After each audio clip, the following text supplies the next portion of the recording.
दोस्तों नमस्कार। राजनीति बदल रही है, जरा इसे पढ़ना सीख लीजिए, क्योंकि देश के प्रधानमंत्री की जुबान पर विपक्ष के कुल घोटाले की रकम 20 लाख करोड़ की है और देश के गृह मंत्री अमित शाह की जुबान पर समूचे विपक्ष के घोटाले की रकम 21 लाख करोड़ की है।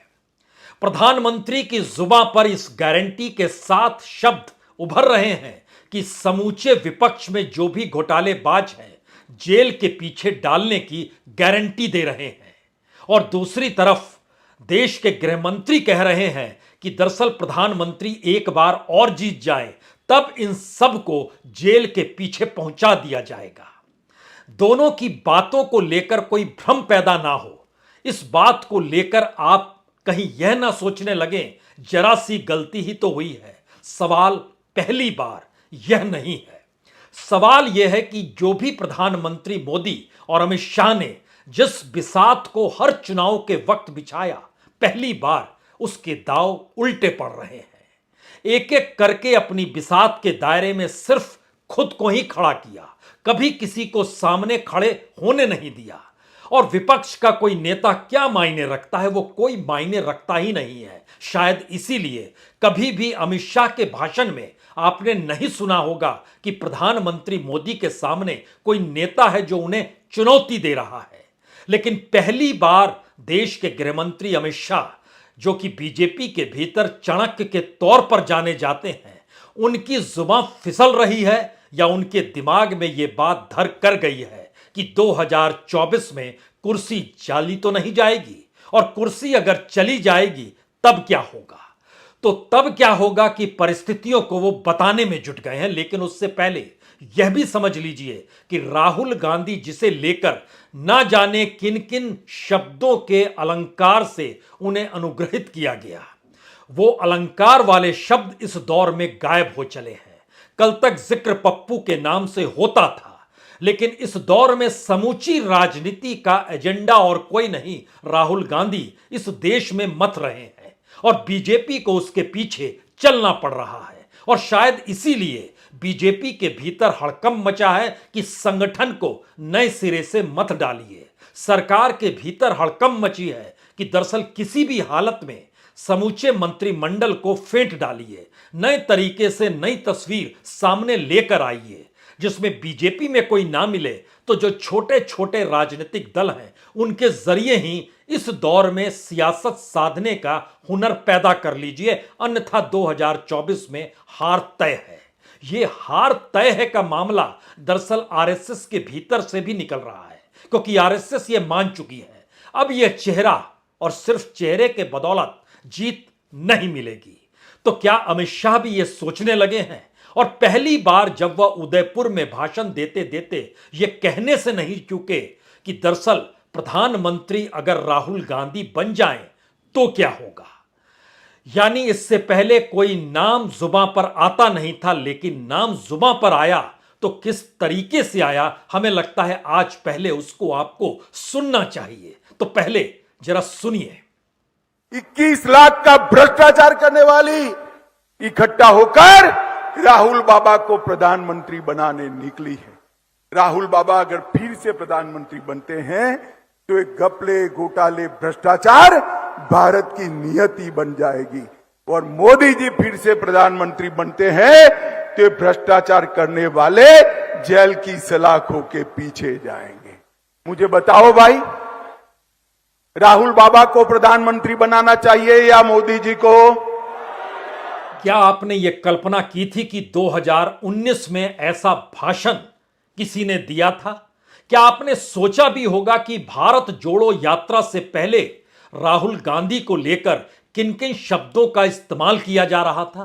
क्या आपने यह भी सोचा होगा कि एक के बाद एक सिर्फ राहुल गांधी ही इस दौर में सरकार के निशाने पर क्यों है, बीजेपी के निशाने पर क्यों है, बीजेपी के आईटी सेल के निशाने पर क्यों है, और राहुल गांधी का नाम जुबां पर आते ही पहली बार अगर प्रधानमंत्री पद और राहुल गांधी एक साथ दिखाई देने लगे हों और इस बात का जिक्र रैलियों में देश के गृह मंत्री करने से नहीं चूक रहे हो कि बताइए आप किसे प्रधानमंत्री के तौर पर देखना चाहते हैं और प्रधानमंत्री मोदी के साथ वो राहुल गांधी का नाम ले रहे हो, तो क्या हड़कंप बीजेपी के भीतर जबरदस्त तरीके से मच चुकी है?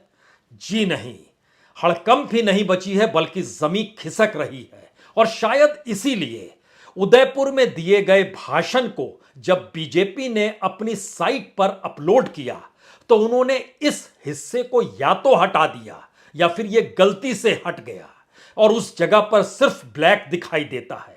पता नहीं गलती हुई है या जानबूझकर किया गया है, लेकिन राहुल गांधी अगर प्रधानमंत्री हो जाएं, इसी शब्द को लेकर बीजेपी के भीतर हड़कंप तो नहीं मची है। हमें लगता है जो बीजेपी ने अपलोड किया अमित शाह का भाषण, उस भाषण को सुनिए जरा।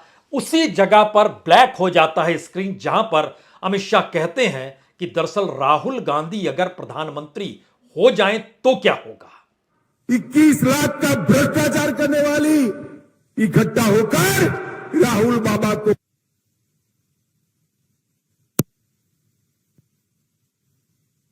तो एक घपले घोटाले भ्रष्टाचार भारत की नियति बन जाएगी और मोदी जी फिर से प्रधानमंत्री बनते हैं तो भ्रष्टाचार करने वाले जेल की सलाखों के पीछे। अब यह तो बीजेपी को बताना है कि दरअसल यह गलती से हुआ है या जानबूझकर किया गया, या अमित शाह के भीतर घबराहट थी या फिर इस दौर में उनकी यह रणनीति है।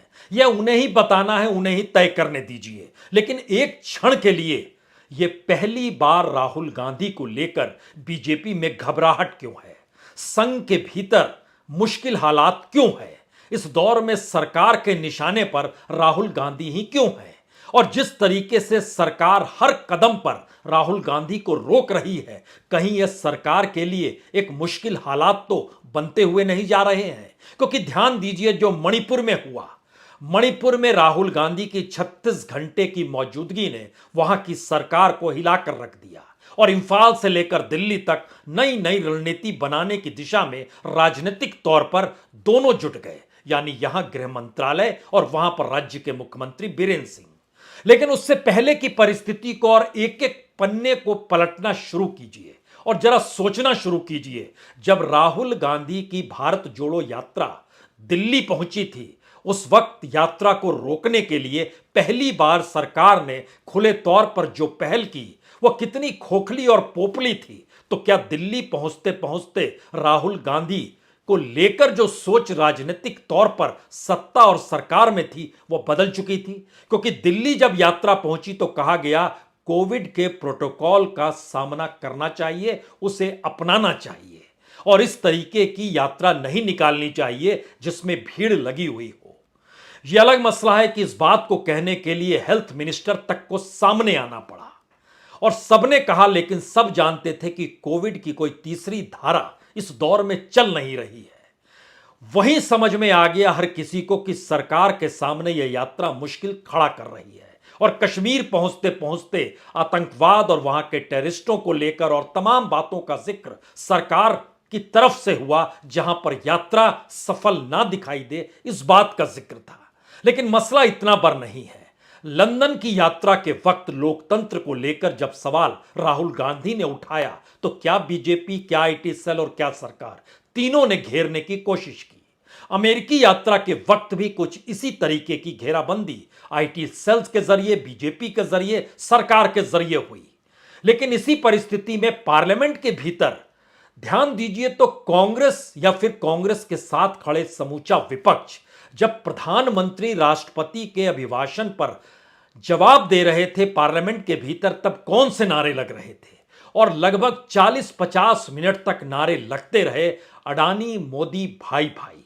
बावजूद इसके उन नारों को स्पंज नहीं किया गया, उन नारों को प्रोसीडिंग से नहीं हटाया गया, क्योंकि इस दौर में प्रधानमंत्री मोदी भाषण दे रहे थे।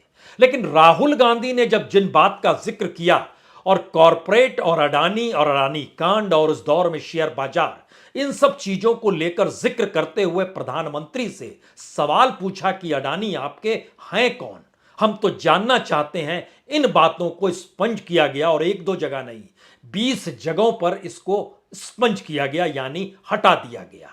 इस देश के भीतर चर्चा शुरू हो गई कि कौन सी बात राहुल गांधी ने ऐसी गलत कह दी जिसको लेकर सरकार को प्रोसीडिंग से उस बात को हटानी पड़ गई। यह पहली बार था कि पार्लियामेंट के भीतर इस तरीके से सवाल उठा और उस सवाल से सरकार थर्राने लगी। उसके बाद की परिस्थिति देखिए, जो मानहानि केस में जब सरकारी बंगला ले लिया गया और उससे पहले राहुल गांधी की संसद सदस्यता खत्म कर दी गई, इन दोनों परिस्थिति में भी सरकार यह मानकर चलती रही कि दरअसल राहुल गांधी को लेकर जनता के भीतर वही विचार होगा जो 6 महीने पहले सत्ता पेश करती थी। तो क्या इस दौर में अचानक झटके में राहुल गांधी इतने मैच्योर हो गए, इतने परिपक्व हो गए, उनके भीतर राजनीतिक ट्रांसफॉर्मेशन कुछ इस तरीके से हो गया जिससे लगा कि उनकी मैच्योरिटी के सामने या उनकी परिपक्वता के सामने सरकार टिक नहीं पा रही है?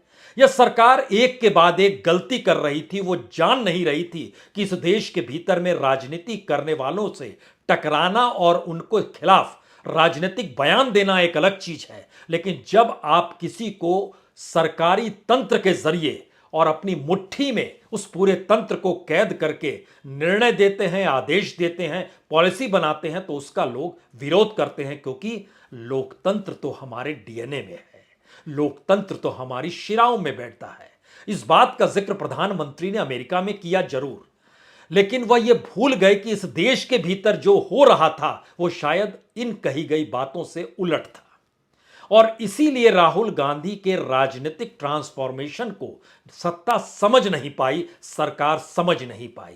पहली बार जब वो समझने की परिस्थिति में आई है तो राहुल गांधी का कद कितना बड़ा हो चला है, या राहुल गांधी के सामने किसी भी कांग्रेसी नेता का आप जिक्र कर लीजिए या विपक्ष की एक पूरी कतार का जिक्र कर लीजिए, उस कतार में आप किसी को भी रख सकते हैं कल तक जिनकी राजनीतिक हैसियत बड़ी थी। चाहे वो ममता बनर्जी का नाम लीजिए, चाहे अरविंद केजरीवाल का नाम लीजिए, चाहे शरद पवार का नाम लीजिए, चाहे केसीआर का नाम लीजिए, चाहे नीतीश कुमार का नाम लीजिए, किसी का नाम लीजिए। छत्रपों में आप अखिलेश यादव और तेजस्वी यादव और उद्धव ठाकरे का जिक्र भी कर सकते हैं। लेकिन ध्यान दीजिए, इन तमाम नेताओं की पहल इस देश के भीतर में कुछ भी हो, बीजेपी के निशाने पर ये नहीं आते हैं, आईटी सेल इनके लिए सक्रिय नहीं होता है, सरकार इन्हें पॉलिसीगत तरीके से निशाने पर बिल्कुल नहीं लेती है। सिर्फ राहुल गांधी के इर्द गिर्द का ताना बाना क्या इसलिए बुना जा रहा है क्योंकि राहुल गांधी जिस राजनीति को इस दौर में मथ रहे हैं या इस देश के सामने रख रहे हैं, उसके कटघरे में कोई दूसरा नहीं बल्कि देश के प्रधानमंत्री नरेंद्र मोदी और बीजेपी के चाणक्य अमित शाह की वह पूरी बिसात आकर फंस गई है, जिसका ताना बाना उन्होंने ही बुना है। क्योंकि इस ताने बाने के दायरे में उन्होंने बीजेपी को कुछ नहीं समझा, आरएसएस को कुछ नहीं समझा, कैबिनेट मिनिस्टर्स को कुछ नहीं समझा, तमाम मंत्रिमंडल को कुछ नहीं समझा, बड़े बड़े पुराने कद्दावर नेताओं को नहीं समझा, अटल बिहारी वाजपेयी के दौर के नेताओं को नहीं समझा, एक लिहाज से सबको धराशायी कर दिया। और यही दो नेता अपने तौर पर चुनावी जीत की गारंटी लिए घूम रहे थे। लेकिन पहली बार यह महसूस होने लगा है कि दरअसल 2024 को लेकर राहुल गांधी इतनी बड़ी चुनौती बन जाएंगे, जहां पर हर की जुबान पर, हर का मतलब यहां पर सिर्फ 2 लोग हैं, प्रधानमंत्री मोदी और गृह मंत्री अमित शाह। दोनों का भाषण इन्हीं दोनों के इर्द गिर्द समेटे बिना हेडलाइन बन नहीं पा रही है। इसके अलावे आप 9 बरस की उपलब्धियों का कच्चा चिट्ठा रखिए, कोई मायने इस दौर में नहीं बच पा रहा है। तो क्या वाकई ऐसी स्थिति आ गई है जहां पर समूचा ताना बाना राहुल गांधी के हर पहल को लेकर हो रहा है? यानी राहुल गांधी मणिपुर जाएं तो वहां पर सरकार क्या करे जिससे सरकार की बात सामने आ जाए, तो सरकार ने कर दिखाया मुख्यमंत्री बीरेंद्र सिंह के जरिए। अडानी कांड उभरा तो क्या करे राहुल गांधी को लेकर जिससे उस बात को कहीं दब जाए और दूसरी तरफ राहुल गांधी पर उठाए गए कदम हेडलाइन बन जाए, तो बन गए। संसद संस्था खत्म हुई तो हेडलाइन बन गए, सरकारी बंगला छिना तो हेडलाइन बन गए। वो कौन सी स्थिति थी जिसमें राहुल गांधी कहीं भी मूवमेंट करे? और इसकी शुरुआत हमें लगता है बहुत पहले लखीमपुर खीरी से ही हुई थी, और हाथरस में भी इस बात का जिक्र आप कर सकते हैं, क्योंकि इस दौर में आरएसएस ने भी महसूस किया उस जमीनी सोच को लेकर, जहां राहुल गांधी माइनस विपक्ष, यहां पर हम कांग्रेस नहीं कह रहे हैं, राहुल गांधी माइनस विपक्ष कोई मायने नहीं रखता है। एक क्षण के लिए सोचिए कि पटना की बैठक में राहुल गांधी ना होते तो उस बैठक का क्या महत्व होता। यानी पहली बार उस छतरी को राहुल गांधी ने थाम लिया है जिस छतरी के नीचे हर विपक्षी दल को और हर छत्रप को आकर खड़ा होना है। उसकी मजबूरी है, उसकी जरूरत है। इतना तक तो ठीक था, लेकिन सत्ता की समूची राजनीति और समूचे बयान भी राहुल गांधी के ही इर्द गिर्द घूमे और राजनीतिक पहल भी उसी दिशा में हो, ऐसा इससे पहले कभी सोचा नहीं गया था। यह एक जबरदस्त बदलाव है और शायद इस बदलाव का असर यह है कि बीजेपी में संगठनिक बदलाव तेजी से करना है, नई मानसिकता के साथ खड़े लोगों को लेकर सामने आना है और इस दौर में ओबीसी से हटकर अब दलित और आदिवासियों पर ध्यान देना है। हो सके कुछ जगहों पर तो पासमानदा मुस्लिम समाज को भी देखना है। यह स्थिति इससे पहले नहीं थी। ओबीसी के दायरे में समूची राजनीति खेली जा रही थी। संघ के भीतर भी जिलेवार जो भी संघ को देखने वाला शख्स होता था उसकी जाति देखी जा रही थी, ओबीसी का वो है या नहीं है। लेकिन राजनीति ऐसी डगमगाई है कि आदिवासी हो, दलित हो और अल्पसंख्यक हो, यह तीनों का मिलन सरकार को 2024 की गद्दी तक पहुंचने से रोक रहा है। और शायद यही वजह भी है कि आज प्रधानमंत्री मोदी सोचिए कहां गए। वह मध्य प्रदेश गए, वो जबलपुर गए, जबलपुर से निकलकर वह जिस गांव में गए हैं उस गांव की पहचान जो खास तौर से है शहडोल का इलाका, और शहडोल के जिस गांव में पहुंचे वो आदिवासी बहुल इलाका है, पकरिया गांव है। और वहां पर वो आदिवासियों को संबोधित कर रहे हैं क्योंकि जान रहे हैं कि मध्य प्रदेश के चुनाव में भी आदिवासियों ने 2018 में बीजेपी को वोट नहीं दिया था। 230 सीटों में से 47 सीट आदिवासी सीट के तौर पर मध्य प्रदेश में है। 47 में से सिर्फ 16 सीटों पर ही 2018 के विधानसभा में जीत मिली थी। यानी इस दायरे में आते हैं सिर्फ 2 लोकसभा सीट।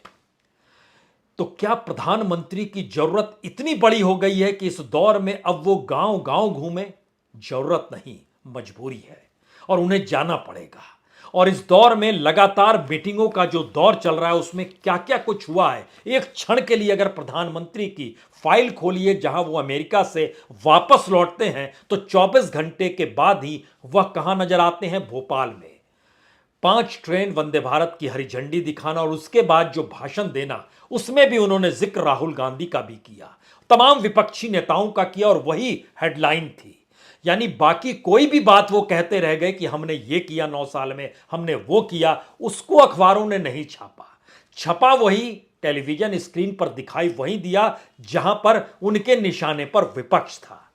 यानी पहली बार प्रधानमंत्री मोदी की अपनी राजनीति राहुल गांधी और विपक्ष के उस गठबंधन से जाकर जुड़ गई है जहां वो साथ नहीं होगा तो कुछ भी नहीं होगा। और उसके बाद ध्यान दीजिए 24 घंटे के बाद भोपाल जाना, दूसरी तरफ दिल्ली के भीतर महासचिवों से अगले दिन मुलाकात करना। महासचिवों से मुलाकात आज बीजेपी के अध्यक्ष जेपी नड्डा भी कर रहे हैं। आज फिर से दोबारा प्रधानमंत्री मोदी मध्य प्रदेश के भीतर घूम रहे हैं। परसों के दिन वो तमाम मंत्रियों से मुलाकात करेंगे। जो जनरल सेक्रेटरी हैं सुनील बंसल, विनोद तावड़े और तरुण चुग, वो लगातार मशक्कत कर रहे हैं, पूरे संगठन को बदलना है, नए रूप में सामने लाना है। और इसमें पहली बार आरएसएस और बीजेपी के भीतर जो तालमेल बैठाने वाले शख्स होते हैं उनकी भी मौजूदगी है। जो आरएसएस के होते हैं, अरुण सिंह की मौजूदगी भी हर जगह पर है। इससे पहले कृष्ण गोपाल हुआ करते थे, लेकिन जब तक कृष्ण गोपाल थे तब तक इस तरीके से संगठन को मथने के लिए आरएसएस की जरूरत नहीं पड़ी थी। यह पहली बार है कि अरुण सिंह की जरूरत अब पड़ गई है। मैसेज क्या है? मैसेज बहुत साफ है। जिस तरीके से मौजूदा राजनीति में राहुल गांधी का कद बढ़ा है, जिस तरीके से समूचे विपक्ष की राजनीति, चाहे वो अपने तौर पर अपने सत्ता काल में करप्ट ही क्यों ना रहे हों, लेकिन इस दौर में राहुल गांधी जिस धारा और विचारधारा को परोसना देश के सामने चाहते हैं और सभी मिलकर उन्हें नेता मान चुके हैं, ऐसे में अब निशाने पर किसे लें? विपक्ष को लेकर लें, क्योंकि करप्शन की फाइल खुलेगी तो आप कभी भी फाइल खोल सकते हैं, राफेल डील की फाइल खोल सकते हैं, मौजूदा वक्त में ड्रोन की फाइल खोल सकते हैं, उस दौर में पेगासस की फाइल खोल सकते हैं, आप करप्शन और अडानी कांड की फाइल आप खोल सकते हैं, जिसमें एक झटके में 12 लाख करोड़ रुपए शेयर बाजार से गायब हो गए जो वैल्यूएशन किया जा रहा था। और यहां पर 2014 से पहले का आंकड़ा प्रधानमंत्री 20 लाख करोड़ का बतलाते हैं, विपक्ष ने इतने घोटाले किए। उसके बाद अमित शाह 21 लाख करोड़ का बतलाते हैं। हर के पास एक अपनी अपनी रकम है। सवाल यह नहीं है, सवाल यह है कि करप्शन के दायरे में खुद ना आए, इसके लिए आपने पूरे तंत्र को बिछा दिया है। लेकिन जनता तो समझ रही है, और अगर जनता इस बात को समझ रही है तो ऐसा नहीं है कि सरकार और सत्ता नहीं समझ रही हो, वह भी समझ रही है। और शायद यही वो परिस्थिति है जिसमें पहली बार जो भी फीडबैक सरकार के पास आ रहा है वो बीजेपी के कार्यकर्ताओं के जरिए हो या आरएसएस के स्वयंसेवकों के जरिए हो। यह दोनों परिस्थिति बतला रही है कि जो मौजूदा वक्त में चीजें चल रही हैं, आपने राज्यों को जीतने के लिए राज्यों के मुख्यमंत्रियों को बदल दिया, जैसा आपने गुजरात में किया। दूसरी तरफ वहां पर पूरे मंत्रिमंडल को बदलकर आप पूरी ताकत के साथ सत्ता में आ गए। और वहीं कर्नाटक में आपने मंत्रियों को टिकट नहीं दिया तो आपकी भी टिकट कट गई, वहां पर वो भी गायब हो गए। हिमाचल में भी आपने यही प्रयास किया था।